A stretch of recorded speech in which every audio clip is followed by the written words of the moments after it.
Is the ABC dumping Twitter a smart move? And are video games really more popular than the AFL? And what does the Matildas World Cup success mean for the future of streaming sports rights?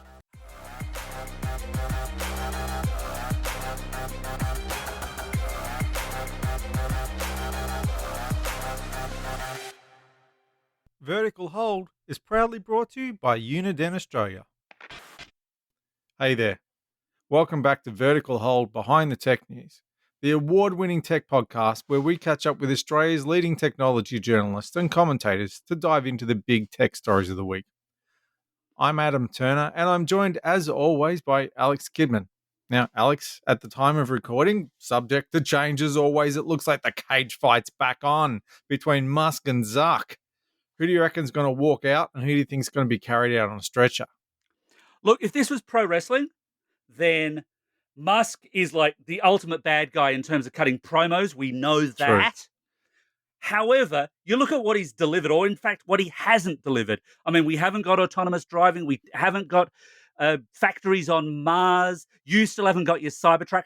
I'm not convinced the man can deliver a good right hook. So I'm Cyborg Team Zuckerberg all the way. He's going to give Musk an absolute mauling if it happens. So what I think's interesting is that Musk reportedly has neck problems and doesn't know if he'll have to delay the fight. What I think he's going to do is turn up on the day and then pull out Gregor the Mountain as his champion and just get him to absolutely pulverize Zuck. But Cyborg Zuck, it doesn't matter. True. It's like fighting Cyber a Terminator, Zuck. basically. Yeah. Could get ugly. Cyber Zuck versus Cybertruck. Oh, my. So we're going to be talking about social media shortly, given that the ABC this week has declared that Elon Musk's Twitter, X, is its X because it's dumped pretty much all of its accounts on the platforms. But first, Alex caught up with Kotaku Australia's David Smith to talk about new research into the way that Australians play video games. And later, I'll be chatting with TV Black Box's Steve Molk about the Matildas' success at the Women's World Cup and what that possibly means for the future of streaming sports rights. So, personally, I'm old enough to remember a time where if you mentioned computer games, you were probably referencing a 1979 My Sex hit and not so much the fine art of video games. Kids, ask your parents about that one. But we've come a long, long way since then. And the recent Australia Plays report put out by the IGEA has shed a lot of light on when Australians game, how many of us game, all sorts of really kind of fascinating stats. I'm joined by Kotaku Australia's David Smith in the studio once more. David, welcome back to the show. Hello, mate. I feel like we only just saw each other not that long ago. Well, look, you're more than welcome to join us in the Vertical Hold studios whenever you feel like it. You know that. Thank you, mate. I appreciate it. It's good to see you. And well, speaking of joining, one of the big headline stats for this particular report was that I think it's like 81% of all Australians play video games. It's basically the nation, isn't it? That's huge, isn't it? So IGEA has put out their Australia Plays report, which they run every 2 years to sort of track how Australia's relationship with video games is evolving. 81% of all Aussies play video games. That's up from 67% 2 years ago. What a jump. That's huge. That is absolutely massive. And yeah, that is such a significant percentage of the population that what we're basically weeding out at that point is like the very old and the very, very young. Everyone otherwise, inclusive of about 4 or 5 years old, all the way up to probably about 90 or so, is playing games on one device or another, whether that's on a console, an iPad, an iPhone, and it's mostly, it seems, the mobile devices, the phones, the iPads. Actually, I mean, I dug a little deeper into the stats. They even have some like 1 to 4 year olds, which they've included as playing games. Although I was a little bit depressed to notice that they cap out at 94 years old in terms of older Australians. Yeah. Does this mean when I hit 94, like I'm going to have to stop playing Street Fighter? That's it, man. We got to hang it up. You got to hang the controller up at that point. I don't like this law. I don't like this. I mean, I'm sure at 94, I'm not going to throw a dragon punch quite the same way. Yeah, but I want to at least be able to have a go. No, we're going to be playing Street Fighter in the retirement home. We've known that for a long time. There's also, I mean, quite a pleasing shift in gender balance because it's often seen as kind of this male macho only guys play video games thing. But 48% of gamers are female, and 1% are intersex. Like That's right, yeah. there's a decent little balance there. There is. It's up from 46% 2 years ago. So a bit of a jump. But what has been really, really interesting about that breakdown, and I was at an event with IGEA just yesterday, talking through this study with Professor Jeffrey Brand, who came from Bond University, to talk us through it. What was really interesting about the breakdown in the report regarding the 48% of women gamers was the breakdown of women gamers, of the particularly young and the particularly old. Girls, in particular, are making up a bigger and bigger percentage of the female player base. They're picking up iPads, they're picking up iPhones, and because there's way more games that are aimed at girls and the things that girls are interested in on those devices, that number is growing rapidly. And the same can be said for older women. And I'm talking particularly like 55 to 75 and 75 and above. 75 and above is making up a significant percentage as well and truly over the boys. They're leaving the men for dead in that category because they're all absolutely destroying us at Candy Crush. And there was some really great feedback in the report. You can read it on the IGEA website. They've got it up. Everybody can check it out and have a read. A feedback from an older woman who sort of felt like she might not have what it takes in online games in particular. I imagine she's playing on her phone. Thought she might not have what it takes against younger players, but was holding her own, was not just holding her own, was beating much younger players, and that made her feel really good. I'm sure there's a granny out there somewhere who's a maven at Call of Duty who's just like headshotting people from miles away. There has to be, and I want to meet her. I want to interview that woman. Oh my God. And actually, I mean, talking about women playing and playtime, they reckoned an average of 90 minutes game time per day. And I mean, I love games. I wish I had 90 minutes a day to dedicate to them, though. Me too. I run a video game website. I wish I had that kind of time for video games. No, that's 90 minutes. And it's important. It's important time spent. I would like, and I know that Professor Brand said the same thing. I would consider that time for play to be very important, to be useful. The time made for play helps improve cognitive responses. It's important. Not only that, I mean, it obviously helps with things like depression and anxiety. It gives us somewhere to go, particularly after a stressful day. Sometimes you just want to get into Call of Duty Zombies and blow Zumbos away for a couple of hours. It'll make you feel better. It does. It can be a bit deeper than that, but that's the thrust. It doesn't have to be. That's the thrust. I mean, they did highlight mental health as one of the key reasons why people do game. Massive. My inner cynic kind of raised its head with some of the stats they had, with them initially saying that 94% of households have a device for playing games. And yes, I've got to say, at first I thought, well, yeah, of course they do, because smartphones are ubiquitous and every smartphone is technically a game playing device. But I will take my cynical hat off for this, because in fact, their stats suggested that those numbers were actually led by consoles at 81% and then smartphones at 70%.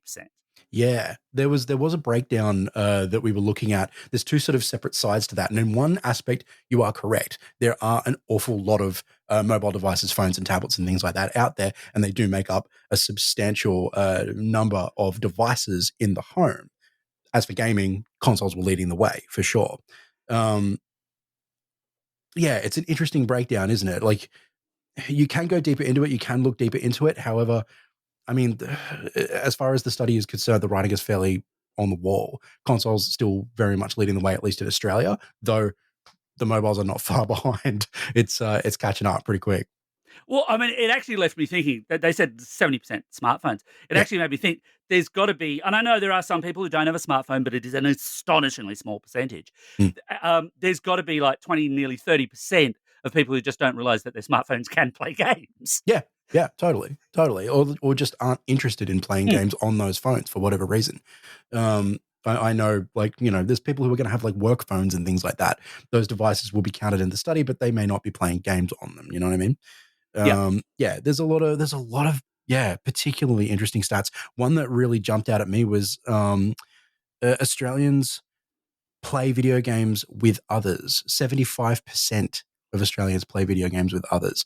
Online is a massive component. The social aspect is a massive component. So when people are wondering why major publishers are leaning so heavily on multiplayer games in 2023, I mean, there's your It's answer. what people want. Yeah. It's what the people want. I mean, it's funny. We were talking about this on the show last week that NBN Co was talking about downloading Call of Duty patches Yeah. as a speed benchmark. Yeah. And I mean, that's a bit of a sign of, this is what people actually do. One of the stats that jumped out at me that people seemingly don't do very much is VR. It's still a tiny percentage of households, like 5%. Yeah, Just that one didn't surprise me at all. It is still my PSVR 2 has been sitting on the shelf since I got it. Like, I have it, but I don't really use it. They've not really given me anything to do with it just yet, and I can see that happening with a lot of people who are into VR. It's still very much an edge case in my view. The support base, the game base, just isn't really there yet. And so to see such a small percentage attached to it did not surprise me in the slightest. It just makes me wonder whether or not the window's really closing on VR going mainstream. You'll always have a few people, and there are some game situations for which it is utterly amazing, I grant you. Agree. Completely agree. But you will this idea that VR will be the next mainstream gaming tech. I feel like that window might have closed, or certainly it's looking like it's slamming shut pretty quick. It feels like if it was going to happen, it would have happened by now, doesn't it? I don't know. 5%, I'm not surprised. Now, I know you're a proud Melburnian, and one of the stats quoted in the report is going to be contentious from anyone from Melbourne. This is the idea that video games are more popular than the AFL. Now, I should say, I have no skin in this game because I'm not a sports guy at all, as any regular listener will know. But I think they were saying like 56% of Australians tuned in for the AFL grand finals, as opposed to 81% of people who play video games. So, should we now be paying a lot more attention to video games, or is this just statistics for the sake of it? I mean, it feels like it. I mean, then again, it might depend on how your team's doing. I know that like watching Essendon in the back half of this season has certainly made me turn it off and play more video games. It's an interesting stat, isn't it? Like, like such a huge amount of people already watch the football, but we're overtaking it. I'd be interested to know how many people are just sort of tuning out. They've got the game on, but they're on their phone and they're playing something. You know what I mean? Like, give me the numbers on that. I'm sure that's going to be very hard to squeeze into a study. Maybe in another 2 years we'll see that come through. And I mean, I suppose we should point out actually the IGEA, the Interactive Games and Entertainment Association, that put this report out. They're not exactly a disinterested party. This isn't a dry government report. They've got skin in the game. What is it that the IGEA does, for those who are not aware? So the IGEA is, and I will use their own nomenclature, is the peak industry association representing the voice of Australia and New Zealand companies in the computer and video games industry. That's about as good as a description as you could possibly hope for. They are the people who are going to government talking about issues affecting the games industry in Australia. A lot of the time, they're the boots on the ground. They're the people in the room who are talking to government specifically about the stuff that needs to happen to push the Australian game space forward. They are the people who know who to speak to in government to get stuff done. And a lot of the time, they're the last line of defense when government wants to make changes to the industry that might affect us adversely. They're the ones who have to go in and argue on the local industry's behalf.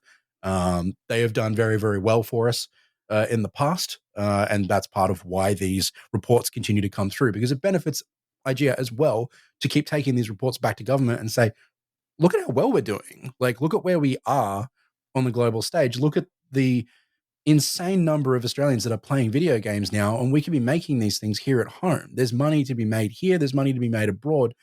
We should be investing in this more. They are the ones who are doing quite a bit of that work. They're certainly not, by no means are they the only ones, but they are one of the larger groups that are doing that work. Excellent. Well, hopefully they will continue to do that for a very, very long time. Agreed. Thanks for your time this week, David. Now, we've mixed things up a bit in terms of the 3 questions of doom. They're gone. You've now got the opportunity just to promote any piece of work that you've done or anywhere that you are working, any social media that you might still be on. And because we're trying to give some good practical advice to our listeners, what's one game, any game, that our listeners should be playing this weekend? Oh, my goodness.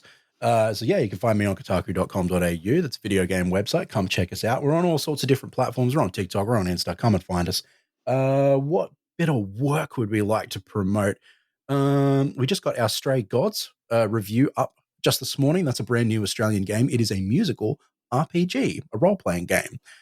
Very, very cool, very, very different. I'm sure it's going to be divisive among certain players. I found it to be myself.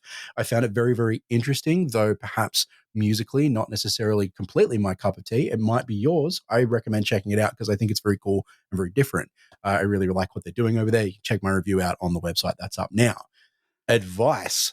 What should people be playing this weekend? The game that I have been playing lately, and I know you love it when like I make an old school reference. I've been playing Baldur's Gate 3. This is Ah, the latest in a long, long running series from the very, very late 90s, Baldur's Gate, which is a Dungeons and Dragons video game. This is the third one. It's made by a group called Larian Studios. They made a game a couple of years ago called Divinity Original Sin 2. These are very layered, dense, not necessarily technical, but very deep role playing games. They simulate the pen and paper Dungeons and Dragons experience in 3 dimensions beautifully. I cannot get enough of it. I think everybody should be playing this right now. I think it's one of the games of the year. I think I've just worked out where your 90 minutes of gaming per day are going. Oh, yeah. Right now, that's straight into Baldur's Gate 3. 100%. Awesome. Well, I will let you get back to it. Thanks so much for your time, David. Thank you, mate. Enjoying the show? That's great. Don't forget to subscribe, which you can do on every podcast platform you've ever heard of. Just search for Vertical Hold or go to our website, verticalhold.com.au, where we've got handy buttons for every single podcast platform. So, Alex, as we talked about earlier, the ABC has decided it wants to break up with Twitter. Sorry, X. What's the story here? Yeah, it's making Twitter its X, basically. The puns write themselves, and I'm not ashamed to say I'm going to dive right into all of those puns as often as I can.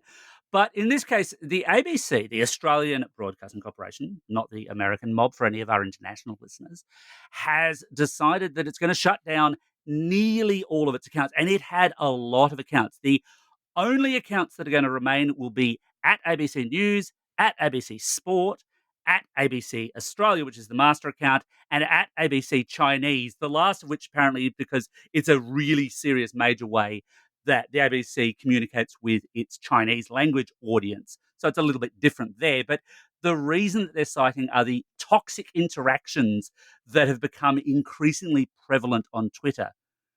So Twitter being a cesspool, Adam, I mean, are we surprised in any way? Well, not really, but I think they've got a fair point if you just want to look at it purely from a health and safety issue. Because Musk is stripped away so much in terms of moderation and basically just given the Nazis and the haters a free run that having someone and telling them it's your job, you've got to sit there and wade through this all day is a health and safety issue. And I can see why they'd want to protect their people from that. Yeah, I mean, not unsurprisingly, I suppose, Elon Musk has weighed in on this and accused them of censorship. And that this isn't what Australia wants, because Elon Musk, of course, knows exactly what Australia wants. He doesn't apparently know what censorship means, though. No, he doesn't. He's an idiot. He really is. I mean, as we've said before, he believes in absolute free speech unless he disagrees with what's being said.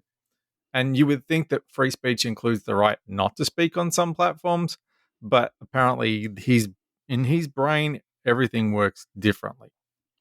Yeah, I think it's an XKCD cartoon that deals this nicely. That kind of points out that that often these things are not in fact censorship. It's just that people don't actually want to listen to what you've got to say, and that I think is largely the story here. And I think you're right. I think Twitter has. I mean, I suppose the argument could be put: Twitter's not been great for this stuff for a long, long time. And there's been a lot of abuse on the platform, even back when they actually did employ people to do content moderation. But it's gotten markedly worse in terms of the quality interactions.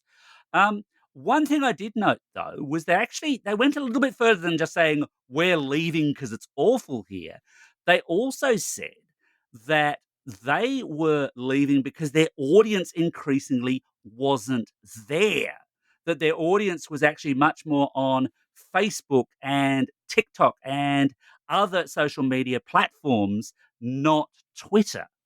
Well, I guess that sort of lines up with the general flow of people away from Twitter who are unhappy with the cesspool that it's become. I think what'll be really interesting, like those ones are the usual suspects. You'd expect Hmm. them to go there. But whether it comes to a point where they say, okay, Blue Sky or Threads or Mastodon or whatever, whether they think one of them rises up to the point where it's actually worthy of their attention. But we're still sort of waiting to see how that all plays out. Yeah, I mean, interestingly, just in terms of national broadcasters, the BBC just set up its own Mastodon instance. So Okay. there's clearly some interest there.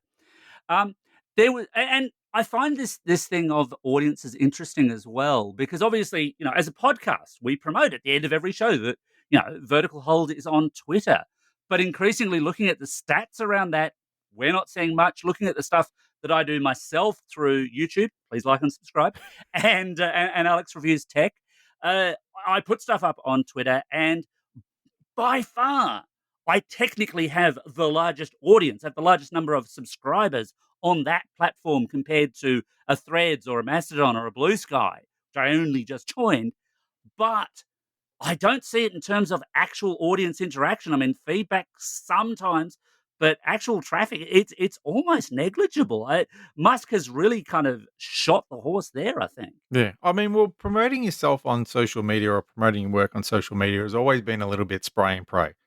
Just get It out there on has, every but it platform you can. But I know what you mean. The value that Twitter delivers in terms of not just the volume of the interactions, but the quality of interactions has really dropped. And if you were looking today about where would I focus my efforts to build up an audience for my new whatever it is, Twitter would not be at the top of your list. Yeah, and look, I can think of a time where, and you're right, spray and pray was always sort of part of it, but I can think of a time where I would throw something up on Twitter and I would see immediate traffic. And because of the way this stuff gets tracked online, I could see, yeah, look, all this stuff is coming from Twitter. And it just does not Yeah. happen anymore. I think they've also changed the way the algorithm works, and maybe to do with who does and doesn't have a blue tick as well. But it's actually much harder to get your stuff seen on Twitter. Even if you put it up there, doesn't mean anybody's going to see it. And I've noticed a real change in the last maybe 6 or 12 months with the kind of interactions I get up when I put things up. And now that you see the um, the interface shows you how many people have actually seen it, how much variation there is in those numbers, and how some things you put up are seen by, a few dozen people when you've maybe got, 8, 9,000 followers on Twitter, whatever it is. Or more. Yeah, yeah, So, exactly. so yeah, it's actually the algorithm is making it much harder to break through the noise, and I don't know whether or not having a blue tick would make a difference. It's interesting. Something we haven't touched on is that they're actually letting you hide your blue tick. So if you realize that you need a blue tick, but you're so ashamed of it that you don't want anyone to know, now you can give them their money and not let anybody know. That's very telling because have been And thinking in the back of in my an head. even better Elon Musk moment, Yeah. you're not wrong. This is the thing that they're doing, except that people have worked out that there are instances where your blue tick's still going to show Oh no, sometimes. So the code that's still is bad. pretty awful about Yeah. that. And you would think that's a very simple thing, but apparently not. Because I'm not going to be happy once I lose access to TweetDeck. And if they said to me, you can pay for access to TweetDeck, but not a blue tick, I would probably give them the money for that. But to have to get the blue tick just to use TweetDeck, I want a different color tick that says I've got the blue tick, but not by choice. Like, don't throw me in with that other lot. See, I've got to be honest, and I think I've said this on the show before actually. My interactions on Twitter, the time I spend on Twitter has come crashingly down. Hmm. Like seriously, seriously down. If you want to see me kind of socially, I'm much more on Mastodon, Threads, Blue Sky than Twitter. I kind of duck in there because, oh yeah, right.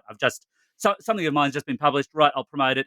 I'm in, I'm out. Maybe I might converse with one or two other people while I'm there, but it's like minutes in a week where it used to command my social media presence. Getting back to the ABC for a second, they had loads and loads and loads of little regional accounts for lots of their radio stations. And I remember I always used to tag them in when I was doing radio spots, and they're all gone. But one of the other things that they are getting rid of, and this I'm not so comfortable with. They're getting rid of their ABC emergency account, and this was the one that they would use to do things like bushfire and disaster alerts and things like that. I'm a little bit more concerned about that no longer being there. I'm actually more concerned that people would be relying on things like Twitter for that kind of information. Really, that's what ABC radio is for, especially, the AM stuff, the stuff that reaches out where nothing else reaches. If you're worried about bushfires in your area today, get the hell off Twitter and turn on the radio. Look, you're not wrong. I love me some ABC Radio. Big wave shout out to Dr. Nick there. But I love me some ABC Radio. Does wonderful, wonderful work in times of emergency. But I just think and you're not entirely wrong. You shouldn't be relying on it. But I think for those kind of communications, more is more. There Yeah. is no harm in having it there. And if a person sees an alert through that service, they're still being advised where perhaps they don't. I mean, how many smartphones do you have that have an AM radio built in, Adam? Oh, I've probably got a Nokia one in a box. And remember when Nokia used to have FM radios built into phones? That was crazy. But these the days, point not so is, much. it's not the device you have on you. Yeah. It's maybe the thing that's in the car, I suppose. But yeah, having those additional channels for those absolutely vital kind of communications, that concerns me a little bit more. But I suppose you do end up running down that slippery slope of, well, if they're there, well, then why isn't there an ABC emergency on every social media network on the planet? Because somebody might see it. So everyone knows how much Alex Kidman knows about sport, which is stuff all, which is why we've banished him temporarily from the studios. He had his fun. He got to talk to Kotaku about games. Now I'm talking to the amazing Steve Molk from TV Black Box about sport. G'day, Adam. So it's one of those weeks where too much sport is barely enough.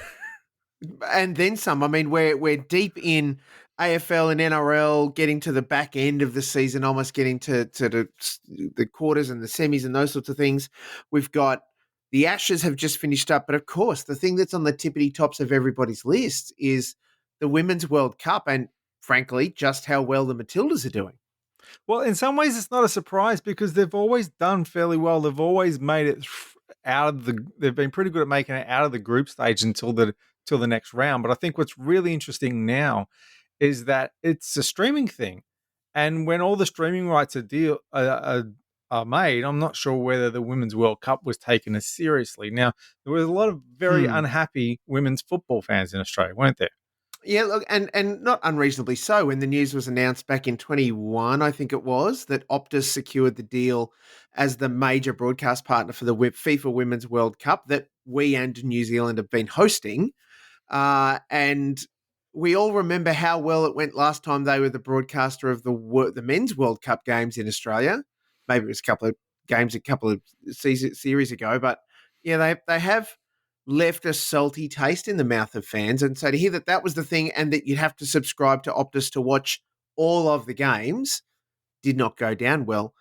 The interesting thing was, now allegedly, from what I understand, the reporting was that Optus signed the deal for $8 million to have the full broadcast rights for the Women's World Cup games for the entire series.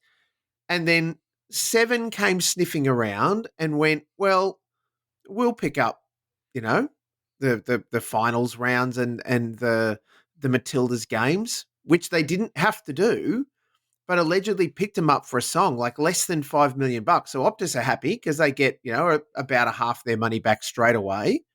And Seven are happy because they get a bit of sport, and they would now be absolutely overjoyed because the Matildas are going well and we love a winner, Adam, but also because they paid dirt money for, well, now the biggest show in 2023.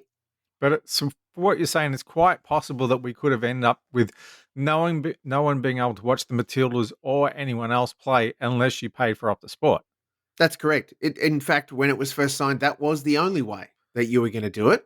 And it was just whether Seven were on the hunt for a little bit of point of difference, because there's no way when they signed the deal they knew that the Matildas would do as well as they have, and certainly have garnered as much attention as they have.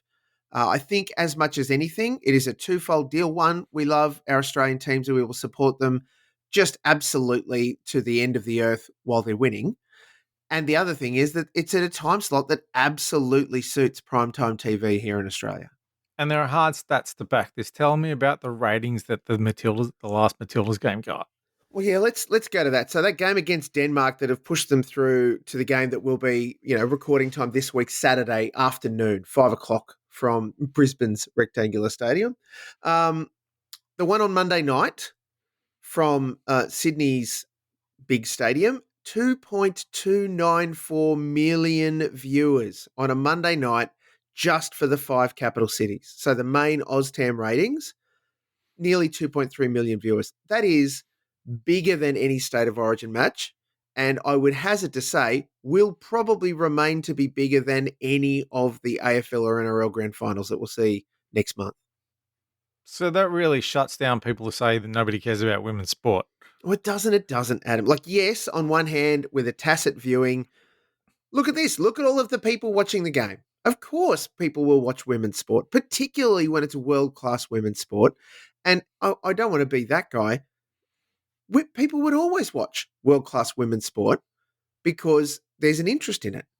However, the concern has always been, but it doesn't rate as well, or, but, advertisers won't get involved. Now, some pundits have been making that claim around particularly the AFLW and the women's NRL games. And to a degree, that is the case. It doesn't pull the audience of the men's game, though in essence, that's parochialism and also domestic games. Like, we can't really compare a domestic code against the biggest game in the world. And as I said before, played at times that absolutely suit our lifestyle. 8:30 at night, 7:30 at night, 5 o'clock in the afternoon. Of course, we're going to tune in and watch the Matildas play, especially when it's broadcast on free-to-air television because Channel 7 picked it up for a song. Mate, I can promise you that $5 million that they paid for that, they got that money back in the first 2 games for the Matildas they broadcast. No question. Now, how does this stack up against the men's World Cup? Because again, that's something that's, I think, on Optus Sport, but they have a deal with SBS. Yes. But us as the end free-to-air viewers get a much better deal there than they do from the Women's World Cup. Yeah, and part of that is because of the anti-siphoning list. So, not as it stands right now, and I want to acknowledge that the review that was supposed to happen and get our results back earlier this year, they basically went, we'll keep looking at it. So there will be changes to the anti-siphoning list. It will not surprise me if in the recommendations for the next one that things like the Women's World Cup make it on there. Because they're not on there at the moment. No, it's not. No. So that's what I mean. There was no need for Optus to sell or for Seven or anyone to buy the Women's World Cup games because it just could have stayed on Optus because it's not legislated to say it has to. Whereas for the Men's World Cup games, it has to. The Aussie games have to be on free-to-air. In some ways, this World Cup and the Matildas is actually perfect timing now that they're talking about redrawing that anti-siphoning rules now. If this had not happened until after they redrawn the rules, it's quite possible they could have ignored women's sport again.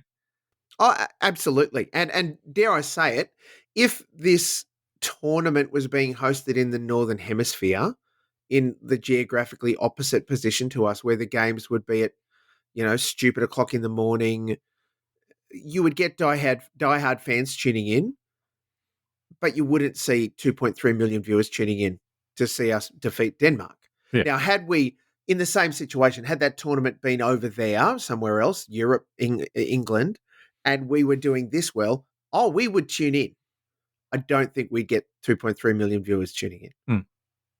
So in the longer term, how do you reckon this could shape future streaming deals now that they realize that they can't just look at women's sport as an afterthought?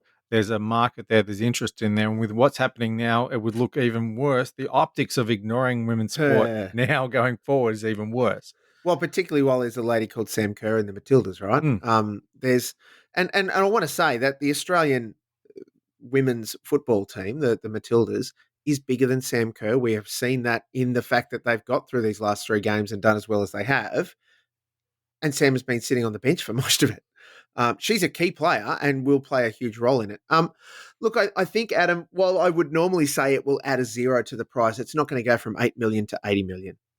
I think what we will see is an increase in interest, and I would then expect a far more hotly contested, particularly while the Matildas are doing as well as they are, a far more hotly contested bidding war, to the point where the next time it happens, Optus Sport won't get it by default, which was almost the situation.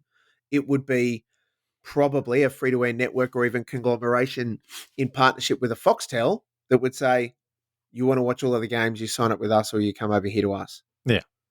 So by the time the next Women's World Cup, if not even the next Men's World Cup comes along, we will probably see this new anti-siphoning list. Guaranteed. We're due to get a new response on that in the next 2 years, I think it was. Yeah. But they've been saying that for a while, but yeah. Oh, yeah. Well, that's what I mean. They delivered a response that says we're going to keep looking at it. Ugh, toothless idiots.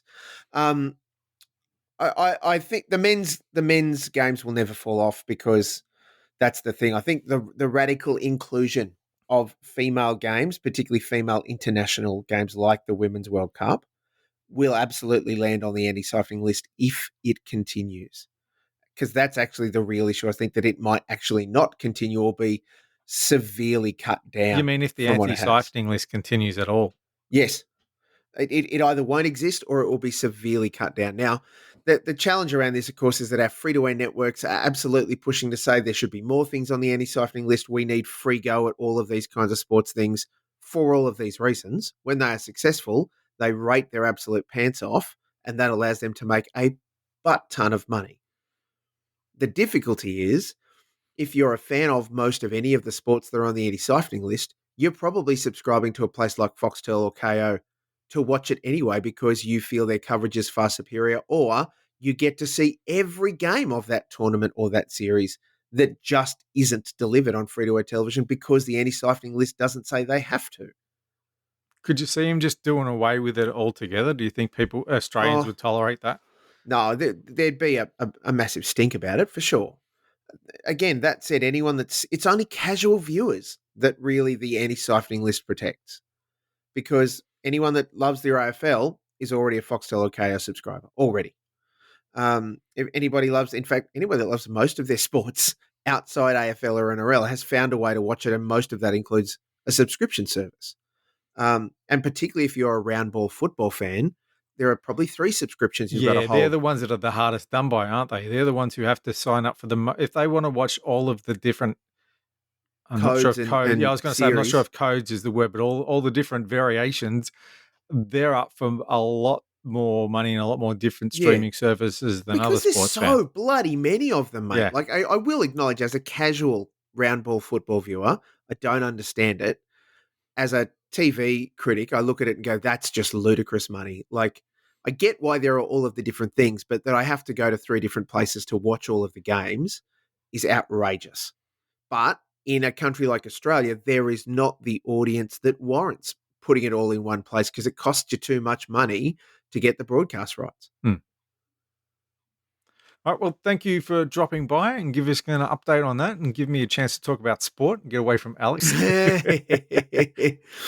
on, Matildas. Count the Matildas. So if people want to find you, where can they catch you and your work? The tvblackbox.com.au is where we write things, and I certainly talk about ratings almost every day. TV Black Box podcast, which is out Tuesdays-ish, almost every week. Well, it's a tough life. Then you can hear about what we think about the TV industry, and absolutely I can guarantee you that we have already talked about and will continue to talk about the success of the Matildas and what that looks like from a ratings perspective, because 7 are laughing all the way to the bank. And the big question, the $64 million question, apart from the Matildas, what should people be watching this weekend? Oh, gosh. Prime Video, The Lost Flowers of Alice Hart, is just incredible Australian drama. For mine, the Australian drama of the year. The 4th of 7 episodes will launch this weekend. Caution, if you have sensitivity towards domestic and family violence issues, you might want to watch it with a friend or watch it in 5-minute segments, because it's reasonably full on. Thank God You're Here is back on Channel 10. That's absolutely throwing your eyes at 10 play and catching up on that and enjoying it, really enjoying that. That's heaps of fun. And if you're after a new challenge, then I would say to you that What We Do in the Shadows is back for season 5 on your Binge and your Fox Showcase. Do it. If you haven't seen Colin from Accounts on Binge, watch that too, because that's now 3 Logies deep and a second season announced. That sounds like a pretty full weekend. Mate, and some round ball football in the go. All right, good to catch up with you, mate. Cheers, mate. Well, that just about wraps up this week's episode of Vertical Hold. Thanks to our guests for joining us this week. And thanks for listening in. As always, if you've got feedback on the show, you can catch us across social media. We are still at Vertical Hold AU on Twitter. Sorry, on X. I keep forgetting, or maybe that's deliberate. Let me know. We're also on the Vertical Hold Facebook page, on Instagram at verticalhold.com.au, and you can reach out to either of us individually as well. Thanks, everyone, for dropping by. And don't forget to drop us a line and let us know what you think of the show.